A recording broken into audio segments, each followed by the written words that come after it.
This is the story of the one.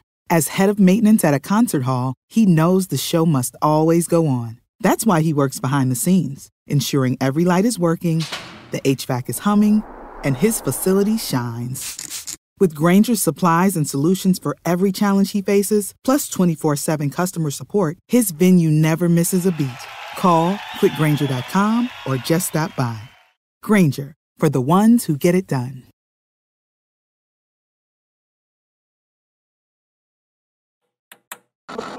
With your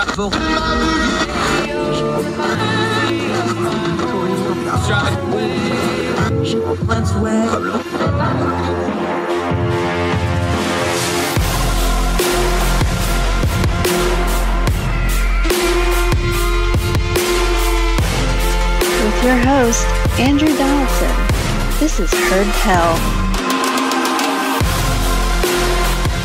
Thanks for being with us for the Heard Tell podcast, long form for those of you that are used to the daily radio show. Haven't done one of these in a while. Going to get back to them on a topic that is very important as promised. We don't just talk culture and politics. We talk how culture and politics work. And both of those things are studies of people, how they work, how they govern themselves. That all goes to mental health. And it's a hot topic for the last few years. Way back in the beginning, I think the 4th or 5th show we ever did was with Dr. Kathryn Gordon, mental health. It is still one of the top 5 listened to podcasts we've ever done. So long past overdue to touch back in and run back with Dr. Kathryn Gordon, who I'm going to call Katie the rest of the day because I will mess up and say that name wrong. Dr. Katie, how are you, ma'am? Thank you for joining us. I'm doing well. Thanks so much for having me back on. I love having you on because you do what we always like to do. We talk about these really hard, complex things, but you do it in a plain language way. You use a lot of pop culture, which we'll get to a little bit later on. But let's start here with some nomenclature. I think we blow by it and we use buzzwords a lot. So I want to make sure we don't do that because we have time to dig into it today. But when we're talking about mental health, we just say that term, but that's a wide, all-encompassing term for a whole lot of different things, isn't it? Absolutely. Yeah, I think people mean different things by it. And I think it's usually helpful in a way people contrast it to physical health, although most of us know how interconnected those things are. When we have anxiety, it certainly affects us physically. When we're feeling depressed, we can feel physically in pain or fatigued and all of those things. So mental health generally is looking at our thoughts and emotions and general well-being, satisfaction with life, our outlook on life, how we feel about ourselves and others. And we hear so much about it. We hear about removing the stigma. Where's the stigma come from? Because we know people are mean and people make fun of people, but that's not what we're really talking about with stigma, is it? Because it goes beyond just a teasing or a joking around or humor. When a mental health professional or when commentators like me are talking about we need to remove the stigma to mental health, what are they really saying there in plain language? I think that it's the shame that can come from oneself or from other people, the idea that mental health problems are things people just need to snap out of, or that it means there's something wrong with the person for struggling. I think this has improved over time. There's still more to go, but I think there's a lot more understanding of that mental health problems are not the fault of the person who is struggling with them. I think more people get that now than in the past. One thing we talked about with the COVID-19 pandemic was this is kind of a unique thing in history where pretty much everybody on the planet had to deal with the same thing at the same time. That's really unusual. And I understand there was waves and things like that, but for the most part, everybody was dealing with this at the same time. As a psychologist, as somebody that studies human behavior, I got to think that's kind of a unique event where everybody has the same stressor at the same time. That doesn't happen a lot. What have we learned from that? Because that's a heck of a control group for a scientist, isn't it?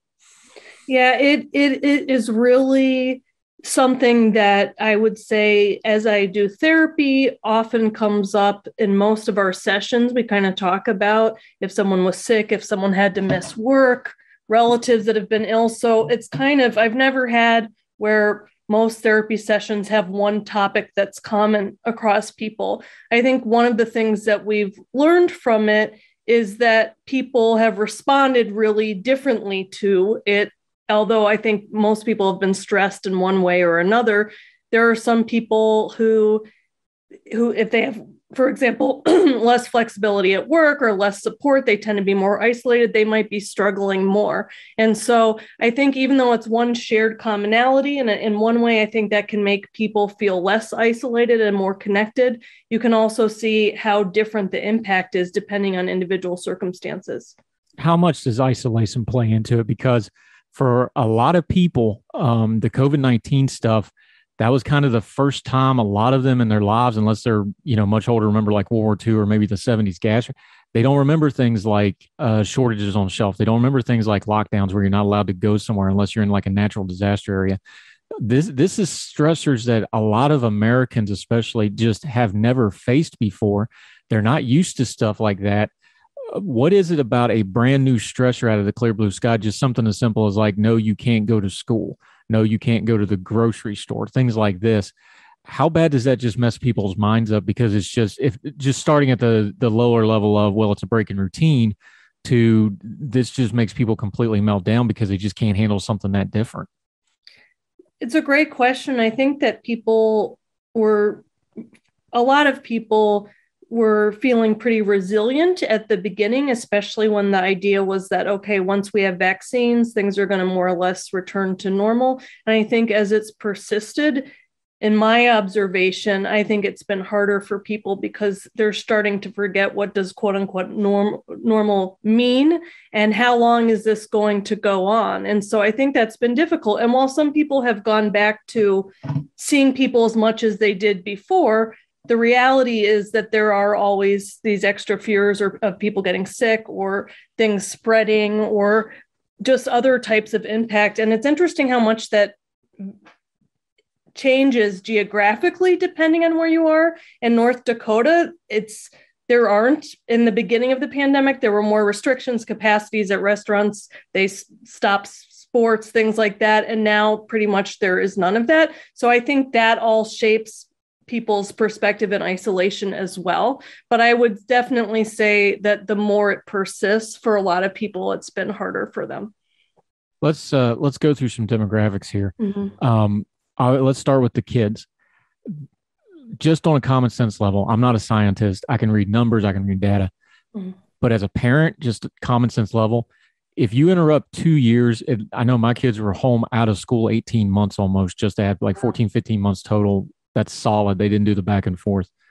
There is no way you can throw that kind of disruption into childhood development and not have some kind of an after effect. How long is it going to be before we know that effect? Like scientifically, I don't think we know the full effect in the data, but you've already been seeing it. We know the numbers are through the roof of people seeking things like therapy and counseling. We've seen the behavior numbers in school. Is this something that's going to take a long time to really get our arms around what we just did? And I understand we kind of had to, so I get it. Is it going to be a long time before we get our hands around what we did to this generation of children with this COVID pandemic? Yeah, it's a great question. I think it's hard to even think about the after time as we still continue to go through the pandemic. But I and many mental health professionals and parents, like you said, just at a common sense level, are concerned about the impact on kids having their activities disrupted. I mean, even the ones where the schools have stayed pretty much open, there are just factors of teachers being absent because they're sick, or faculty and staff, or their friends being sick, and all of that stuff. And all of that uncertainty is difficult for kids who really thrive on routine and having regular expectations with regard to school. And that's another thing that understandably people were trying to adjust school back and forth depending on what the rates were, but even that can be really difficult on kids. And then seeing their parents stressed is difficult too. And so I am concerned about the long-term impact this is going to have on kids. And I think that we really need to have a lot of care available for them as they get older. What are we looking for, like going forward? Because let's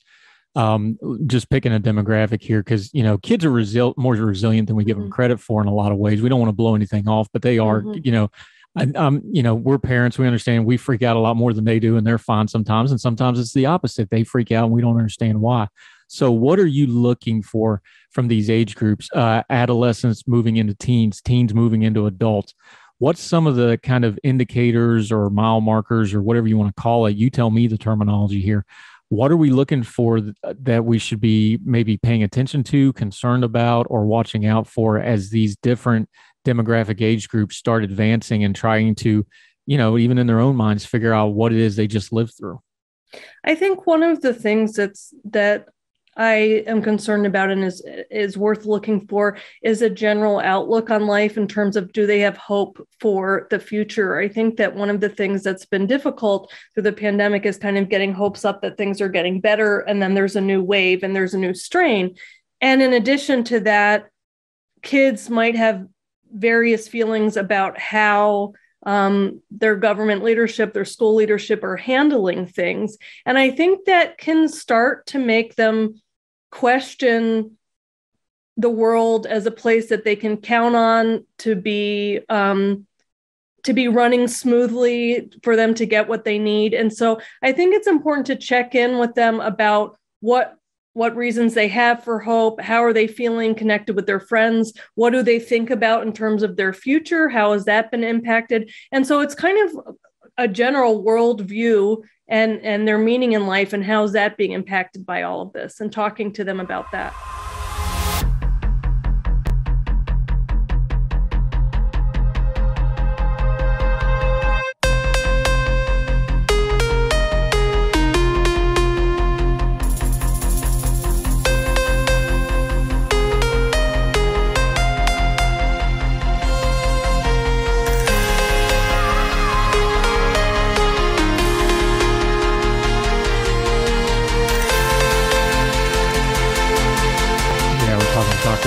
Kathryn Gordon, see, I said it right that time.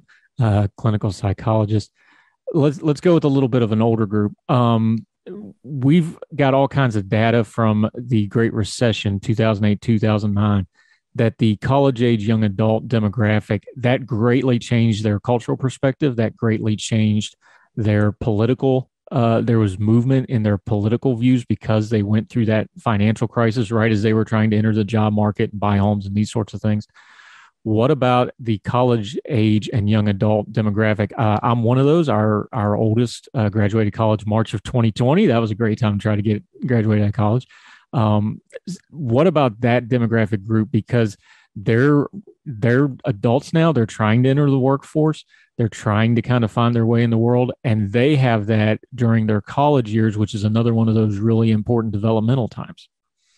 Yeah, absolutely. I think that one of the things that I've observed and interacting with college students is feeling some loss if they've had college during the pandemic, where the classes aren't the way they thought they were going to be. The experiences, the social experiences, which of course is a huge part of college, are different than they had hoped. And so I think we do see higher rates of anxiety and depression and less engagement in some of the college students that are struggling. And so I think that it's really important to recognize that, validate that those are understandable concerns, and then provide tools for managing mental health, for thinking about things, connecting, finding meaning, having friendships, finding ways to look forward and have hope. I think those tools are really important, and often they need guidance with it. Yeah. And that age group, they're very online. They have a lot of their relationships already online. I know I noticed with my younger children, they didn't really miss a beat talking to their friends because they all talk on social media anyway, TikTok and gaming and these sorts of things. Let's talk about a demographic that does not have that. We've seen the numbers. They call it the Great Resignation. Older Americans, a lot of them during the pandemic said, heck with this, I'm going to the house. They retired early. They're not working as much. Older people are not working the part-time jobs they used to. What about the older Americans and their kind of situation? Because some of them are not as online. So it hits them even harder when you have the isolation effects like a pandemic, like uncertainty economically, things like this. What about them? them?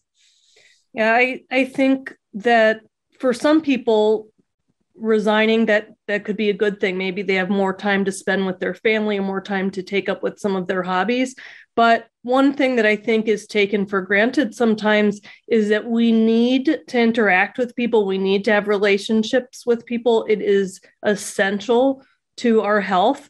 And I think that it can kind of fall on the back burner and get ignored and lead to a lot of loneliness. So it actually takes a lot of intentional effort, especially if you're not regularly going to a workplace, you're not regularly interacting online.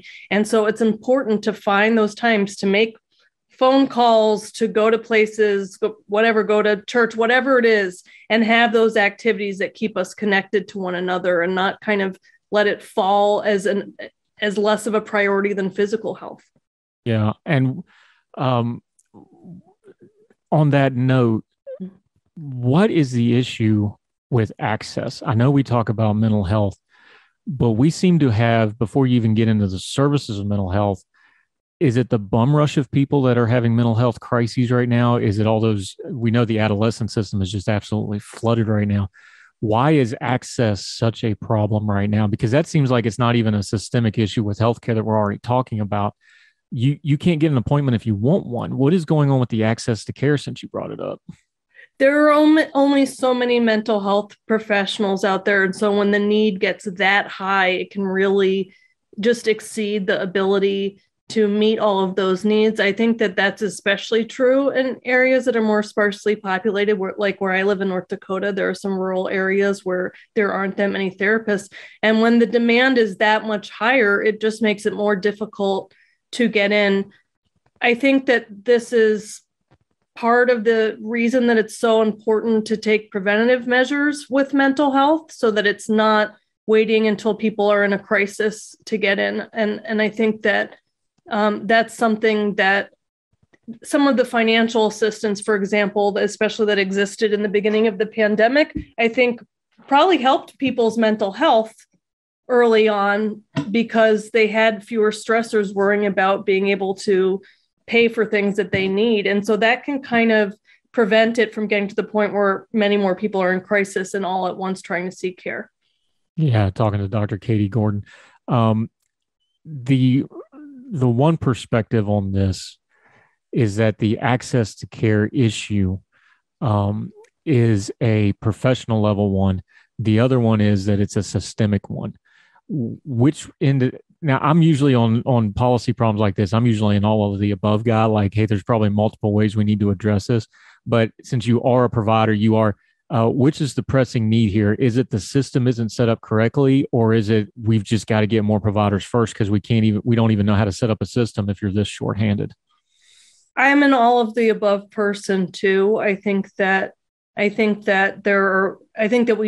need more providers, but I also think that there need to be ways that make it easier for people to access mental health care. I mean, the having telehealth and video visits for therapy has been one thing that has been hugely advanced during the pandemic, more insurance coverage for video visits and phone calls, and that has helped access. So that's one example. We still need more, but that I would like to see sustained kind of permanently, because that has allowed many more people to access care. Now, talk about that in a practical way, because you are a provider.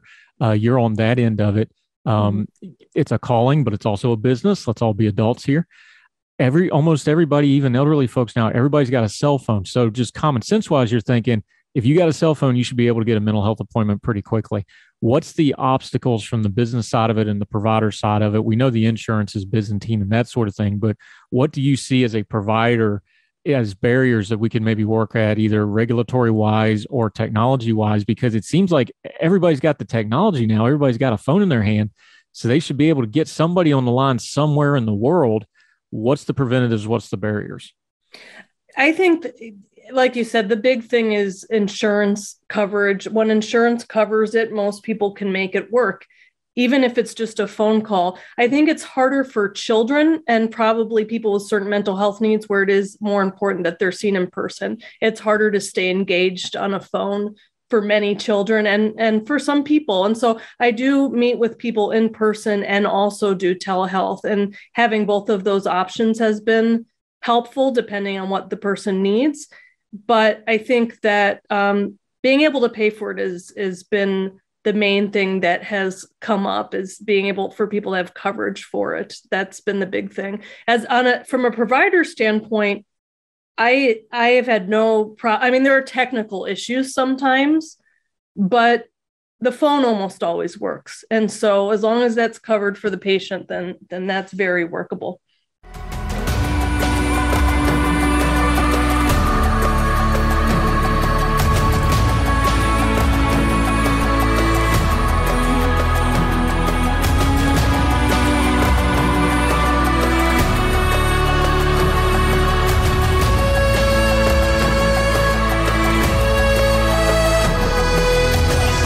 Is it and I understand there's people like on the spectrum that have trouble with that. There's children, like you mentioned, elderly people may not even a simple smartphone, they may not be technologically savvy with it. But especially when we start talking about, again, there's a spectrum of this, like crisis care, like that initial, I know we've had you on the show, you've talked about suicide, you've written a book about suicide that we'll talk about later. You talk about like, man, sometimes it just takes that 5 seconds for somebody to be able to contact somebody. It seems to me the critical care stuff of at least getting that initial, hey, we don't have anybody right now, but can you make it 2 weeks? Can you do, it seems like that could be a bridge gap here of some type of, you can call somebody somewhere and get somebody on the phone line, and it would make a huge practical and immediate difference to the mental health care crisis. I agree with that. I work in a medical setting, and so often there are nurses who can contact and just make contact, and they're wonderful. They're empathic. They can help with problem solving. They can connect with community resources, and that way people don't feel like they're alone as they wait to get into care. Yeah, and I'm a VA patient, so I know the VA. There's a lot of things the VA does bad. I bang on them all the time. One thing they did good now is your healthcare. You have secure messaging directly to your providers through the VA website now. I cannot tell you what a huge difference that is, because so often you just can't get somebody on the phone for a 30-second question. Now I can send them a message to my different care providers, and you'll at least get a response. You may not get the answer because it's still the VA, but at least you get a hold of somebody. Is that something that's going to be scalable to the medical community at large? I know there's privacy concerns and stuff, but it seems like we are not adequately using technology, especially in mental health, where there's privacy concerns, but that the privacy issues with doing technology from your own home, from your own, that's an area where a lot of people mental health wise might actually be more comfortable than actually going in, isn't it? I think that's right. I think that and the healthcare system that I work in now has my chart, which a lot of systems have. And so patients are able to securely directly message me, which is better than email. I think a lot of providers use email or other types of things like that. My chart is more secure, and security is extremely important when it comes to mental health care and private information. But I agree. I think that's been a big deal, because if patient wants to just ask me something or tell me one quick thing, I can directly receive that. And that helps, especially sometimes the way that people manage wait lists for therapy is to see people every other week instead of every week. And that way you can see more patients. So being able to have that message option in the meantime is definitely helpful. We've been talking about patient mental health a lot. How's the providers holding up? Like, we don't stop and talk about that, but we already have a shortage of them. We've seen, I know the frontline healthcare workers for the ERs and things, they've gotten a lot of, I've got to imagine the flip side of the mental health crisis is our providers have got to be stressed. They've got to be having their own mental health crises with this. How's the providers holding up? Because if we lose them, then the rest of this ain't going to matter a whole lot. So how y'all doing? Are you okay? I'm really glad you asked that. In talking to other mental health providers, I think that a lot of us many of us go to therapy ourselves to make sure that we're doing okay and that we can do our jobs. But it's also unique in that we're going through the same kind of events as our patients are during this time. And I think that can help us connect with patients, but it can also make it difficult because there's not that distance when we're talking about coping with something. There are often things that we're trying to cope with our own concerns about our children, about the long-term effects, about isolation. And so I think that it has been wearing and difficult. And I think that some people have reduced their caseloads or, have done things like that, because I will say, at least in our training, something that is really important is that we are trained very well to pay attention to our levels of mental health and well-being, and to make sure that we're taking care of it so that we can provide good care. And so that's not always easy to do in practice. For example, if a lot of people want to get in and be seen, it's hard to say, no, I can't see you, and keep our caseload manageable. So it's a struggle. I think that the biggest support has just been able to talk to other mental health professionals about how we're managing and check in on each other. Yeah, we're talking to Dr. Katie Gordon about mental health on Heard Tell. Going to take a quick break. When we come back, she has written a book on suicide prevention, a workbook. When we last talked to her, it was getting ready to come out. Now it's been out. So we get to do a little bit of review how that's gone. Also going to continue to talk about the mental health care system, talk about access to care. And we'll get into one of her favorite topics, using pop culture to talk about healthcare, good examples in media. It's been a while since we talked, so hopefully she's got some new ones for us. Dr. Katie Gordon, more with her on Heard Tell right after this. This is the story of the one. As a maintenance engineer, he hears things differently.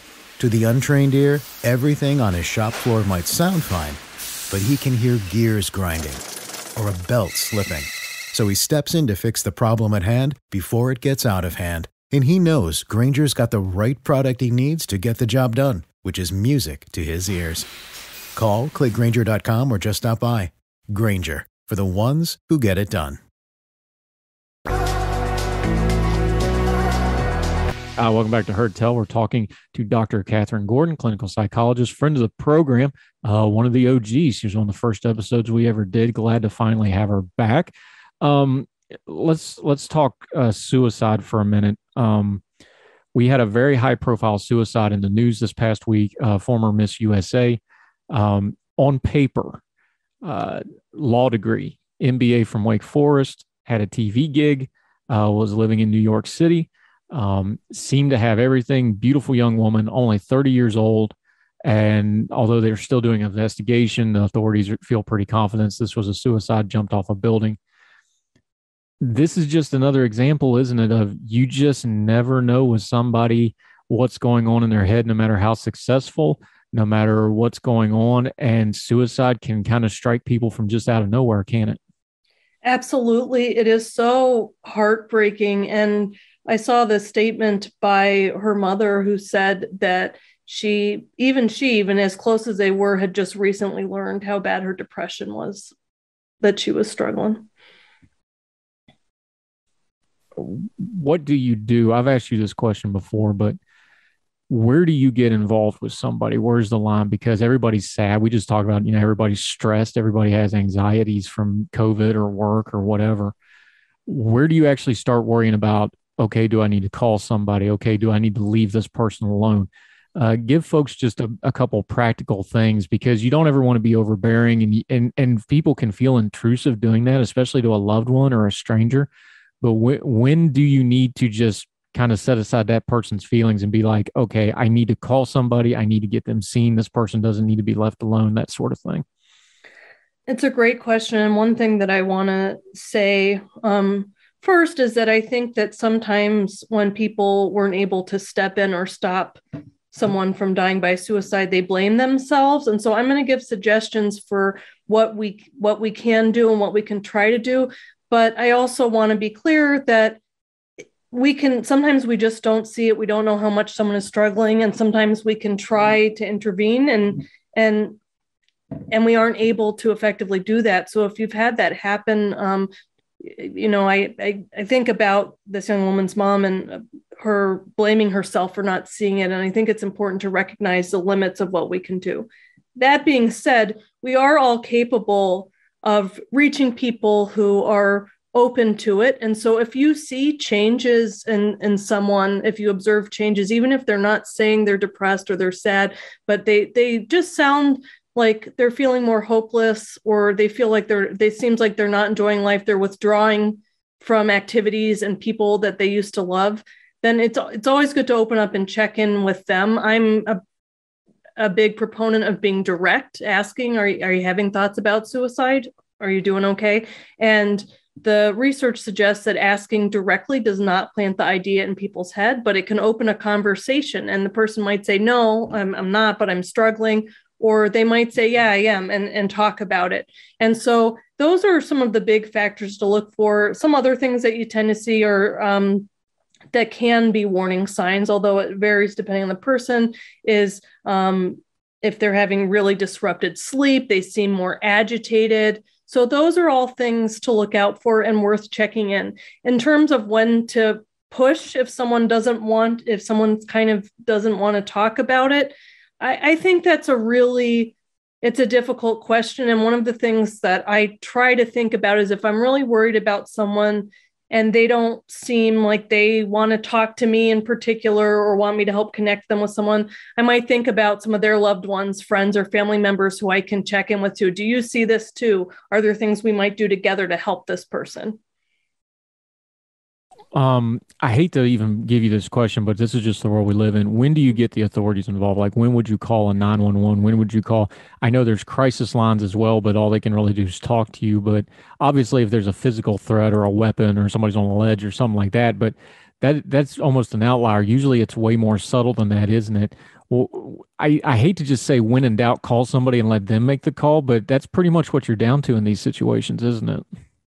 This is such an area of controversy because I think that I don't think there are any simple answers. I will say that if someone has, done something to hurt themselves or they're about to and said that, then that is when I personally would want to call the authorities to prevent them from being harmed. I think that if there are other ways, for example, if they're talking about suicide, but there's an opportunity to get them in the emergency room to go over there and those types of things. I mean, it's hard to say. I don't mean to be vague. It's just there are so many different factors that go into it that I think there are other things to do besides call the authorities in a lot of situations. But on the other hand, sometimes that's the thing that can help if someone is imminently going to hurt themselves and you need help. Yeah. You've talked about when we interviewed you before the book came out, the Suicide Thought Workbook. I have it right here. I did read it. You were nice enough to send me a copy of it. When you're talking about self-help and self-care, because you live in a very rural part of the country up there in the northern Great Plains, when people are just by themselves, is there an effective way to give them some kind of a self-coping tool? Because I know there's no such thing as a cure-all for, there's no Tylenol for suicide prevention. There's not one bullet. But what have you found now? Because you've had about, a year since the book came out, give or take. You've got some feedback and data on it now. Is these tools applicable, and are they working for these people that are isolated, that they can get a book and at least it gets maybe their mind just shifted a lot? We talk in my therapy at PTSD all the time, but sometimes you just got to shift your mind or physically change your mind. Is it effective? That's the feedback that I'm getting is, that people find it helpful. Many of them are also in therapy alongside it and don't find it as a replacement. There is something about having a dialogue and conversation that can be helpful, especially when you're struggling. But there are also people who won't go to therapy or can't access it. And so being able to buy a book for $20 that they can do in the privacy of their own home and not worry about being seen, sometimes that's a better fit for them too. And so the idea was to give more options, of the maximal amount of options available. And there are, I have had some positive feedback about it's a workbook. So the idea was to make it close to therapy, where it's not kind of just throwing all this heavy jargon at someone and they have to think about it and have some huge epiphany or revelation. It's very much broken down into step by step. I ask, the workbook asks a question, they fill it in. There are some small steps to take to make things better, but the overall picture of building hope, reducing pain, and connecting. So I've been very grateful for the positive feedback I received from people that either working with their therapist or working with it on their own, that they found it to be helpful. Talk about the connection of those two, because I've heard you talk about it. You've written about it a lot. You've talked about it on other podcasts. There's a connection between hope and pain. And I don't know how direct a line that is, but people in pain lose hope, and people with hope can cope with the mental ability to handle pain and loss and challenges, if you can hold on to hope, is something beyond what science can, I think you'd agree with this, beyond what science can explain. Why are those two things so intrinsically connected when it comes to mental health? Because they really seem like, not that this is a perfect seesaw, but if you were going to have one, those would be the two counterweights, wouldn't they? Yeah, absolutely. I think that's right. And most theories of suicide, scientific theories of suicide, do look at pain and hope. A lot of people, when they desire suicide, it's because they want to escape pain. It's not that they want to die, they don't want to exist. It's not that. It's that they're in excruciating pain and they want some relief from it. And hope can be a huge buffer, because even if someone is in deep pain, if they feel there's any chance of it lifting and things improving in the future, they can hold on and say, okay, I'm in pain now, but if it's going to improve, I can wait through this. I don't need to end my life. And so that's how they're related. It soothes some of the pain to know that it's not going to be permanently at that excruciating level. What is it about pain that just completely disrupts our, I don't even know the right term here, so you can help me, but that brain-body connection, to use a real cliche term, but what is it about pain that just completely short circuits everything about our thought process and our emotions? One analogy that I've heard by Dr. David Klonsky, who's a psychologist who wrote the 3-step theory, which I feature in the book, that I thought was a really useful way to compare to pain, is he talked about when you have food poisoning and you're so sick, you can't really think of doing anything else because it's all consuming how terrible you feel. And that's kind of how pain can be when it hurts that bad, that it is physically very difficult to move your attention to other spaces or to imagine feeling better or feeling different. Because if we think about it from like an evolutionary perspective, we're meant to pay attention to pain. It means something's wrong. It means we need to do something to make it better. And so that's why I think it just becomes all encompassing until we learn tools to manage, step back, and alleviate it.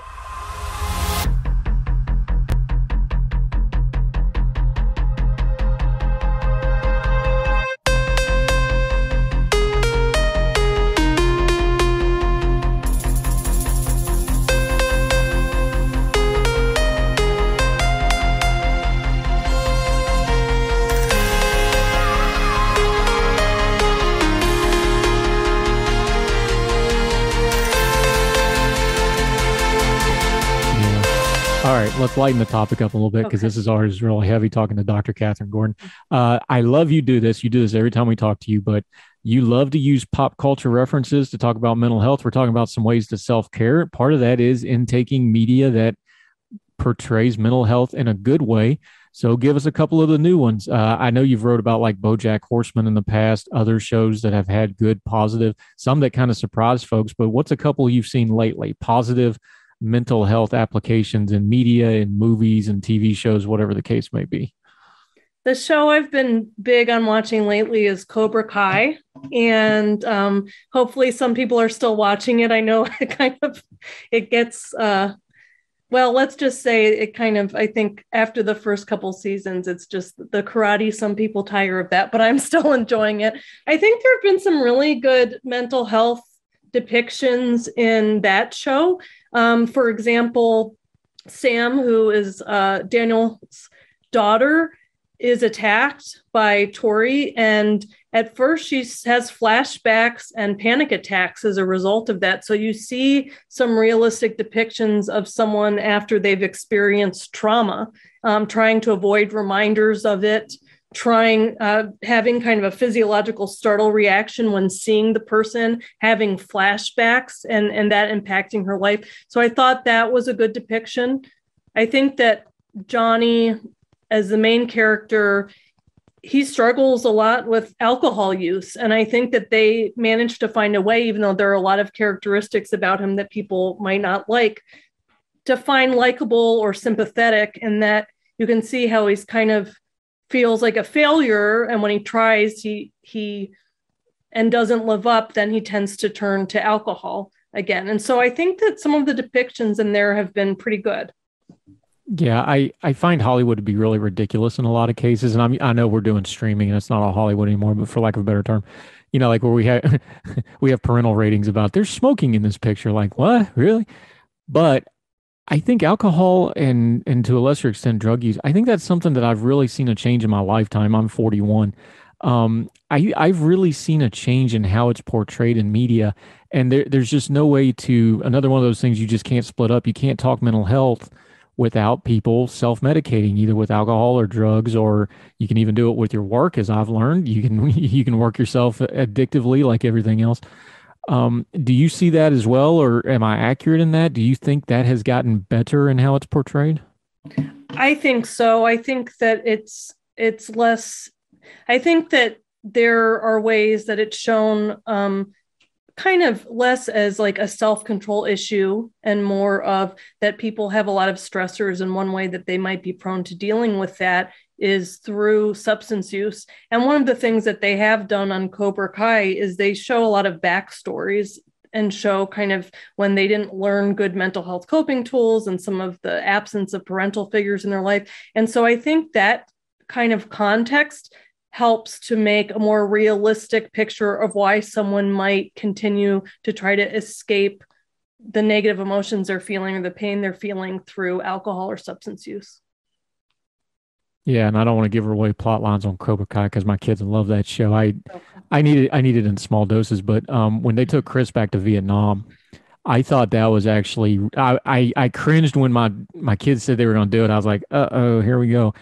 I thought they actually did really well with that. I thought because you have such a just bluntly evil character, and some of it was a little over the top. The military accuracy wasn't there, but as far as explaining how somebody becomes evil, and I hate to use that term, but he's the bad guy in the movie. Mm-hmm. I actually thought they did pretty well with that, all things considered. Well, that's good to hear from someone with a military background, kind of that you felt that there was some accuracy to it. Yeah, I get the evil person puts you in an evil environment and you become evil to survive. That's a classic, what's the term, coping skill, I guess. But that's just human nature 101 stuff. And if you're going to tell a story like that and talk about mental health, this is all human behavior 101 stuff. And we always talk about on our show, human nature is undefeated. You just got to try to learn to get some wins where you can, right? Mm-hmm. Dr. Katie Gordon, we so appreciate talking to you. We talked about the book a little bit, so you talk about it. Tell us about the workbook. You also do other media. You do podcasting. You do some writing. We'd love to have you back at Ordinary Times anytime you want to write about Cobra Kai or anything else. Again, you got an open invitation. Let folks know where you're at, where you're writing, what you're doing. Sure. Well, you can, lately what I've been working mostly on is my podcast, which is called Psychodrama Podcast. And I co-host with another psychologist. We tend to talk about societal controversies, mental health, psychological issues. And we really try to talk about things with some care and expertise and look at different facets of the issue. And I like podcasting for that because I think that when people talk, you can kind of hear more versus, I don't know, tweet arguments or something like that. So that's the main thing I've been working on. Was that a shot at me? You kind of looked at me and said, no.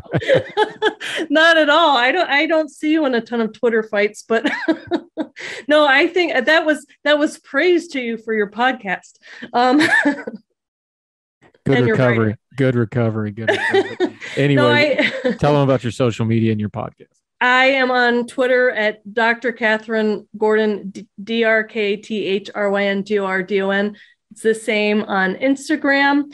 And you can listen to Psychodrama Podcast on most podcast platforms.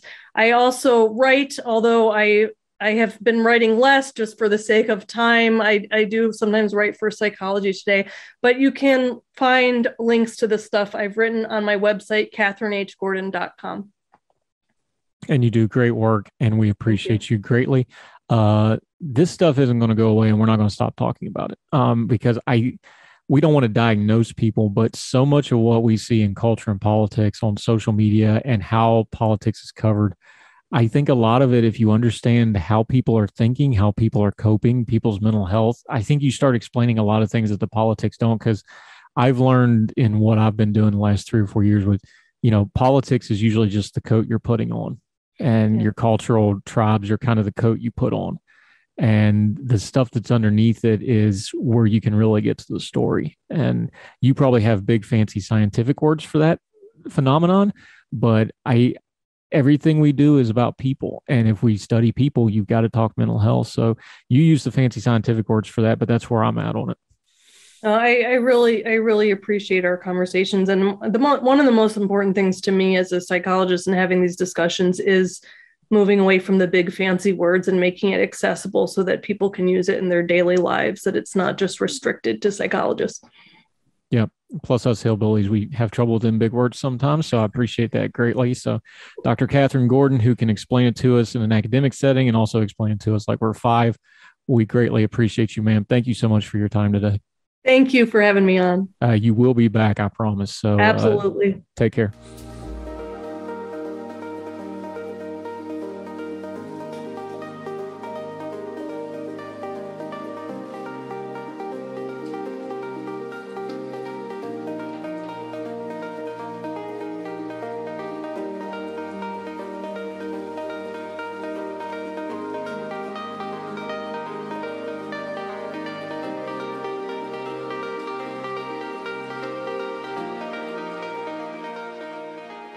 We are going to talk about mental health on this program, both on Heard Tell, the long form, and on the radio show, the Daily Show. It's too important not to. So much of what we do is just based on our own human behaviors, and we excuse it off with other things. But if we don't take care of our own mental health, and we don't take care of each other's mental health, and we don't care about each other's mental health, a lot of this other stuff we're talking about just isn't mattering as much. We want to gloss over things and stay busy without dealing with these underlying problems. We're not going to do that. Our culture has major problems in it. And a lot of those problems are we're not taking care of ourselves and we're not taking care of each other. It's something we're going to work on. It's something we're going to talk about. We're going to have experts on like Dr. Katie Gordon and others. We want to give you tools to actually affect this in your own life, taking care of people around you, what to watch for, danger signs, but also positive pop culture media. The reason we talk about those TV shows and movies with her is because if you have somebody that you're having trouble getting into a mental health conversation with them, you can watch a show with them and get into it sideways that way. It makes you a nice, easy, lets the show do the heavy lifting, and then all you got to do is talk to the person that you care about. Kind of makes it easy. We want to do practical things on our programs. It's not just buzzwords and ethereal theory and things that somebody somewhere else needs to do something about. This is a practical matter that you need to practically apply to your life. It's important. We want to do that, and we'll continue to talk about it on Heard Tell. That'll do it for this episode of the Heard Tell podcast. The Heard Tell Daily Show every weekday for about an hour on the YouTube channel. If you want to watch it, all the podcasting platforms, Big Talker FM is streaming it. You can do it on their Listen Live tab on their app from the App Store. Also their Facebook page, Big Talker FM on Facebook. You can watch it there. It's on at 6 a.m. in the mornings, 3 p.m. in the evenings. We have great content every day trying to turn down the noise of the news cycle, kind of hit some of the headlines. We talk about things that matter. We don't talk about things that don't matter, and there's just caterwauling noise. We don't spend time with that because the most precious thing you give us is your time. We want to respect it. We don't want to talk about things that don't matter. We don't want to waste your time on us being silly. So we try to respect you by doing the best we can with it. We'd sure appreciate you subscribing on whatever platform works best for you. Also leave a comment and rating. We sure appreciate it.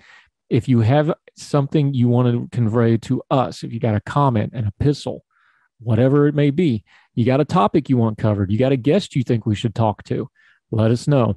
heardtellshow@gmail.com. You can email us at heardtellshow. On the Twitter, you can direct messages that way. My Twitter handle, 4 for the Fire, you can message me there. We'd love to hear from you. We've already done some topics on the shows based off of what listeners have asked us to cover. We'd love to do so again. Love to get your feedback. If you would do us a real big solid, though, share us on your social media. All those platforms have a share button. Let people know where they can find Heard Tell. We'll keep doing it as long as you keep listening. So happy to have these long form podcasts back up and going. We'll be digging into these issues. These will come out on the weekends, Monday through Friday. We'll see you here for the Heard Tell Daily Show with a great guest every day and the topics of the day. We appreciate you so much. Thank you. None of this works without you. We wouldn't have anybody to talk to. you're the most important part of what we do. So wherever you and yours are across the street or around the world, we hope you're well. We hope you are well fed. And we'll see you next time for Heard Tell. All the music on Heard Tell is provided under a Creative Content license from monstercat.com. Somos la máquina. This is the story of the one. As a maintenance engineer, he hears things differently. To the untrained ear, everything on his shop floor might sound fine, but he can hear gears grinding or a belt slipping. So he steps in to fix the problem at hand before it gets out of hand. And he knows Grainger's got the right product he needs to get the job done, which is music to his ears. Call, click Grainger.com, or just stop by. Grainger, for the ones who get it done.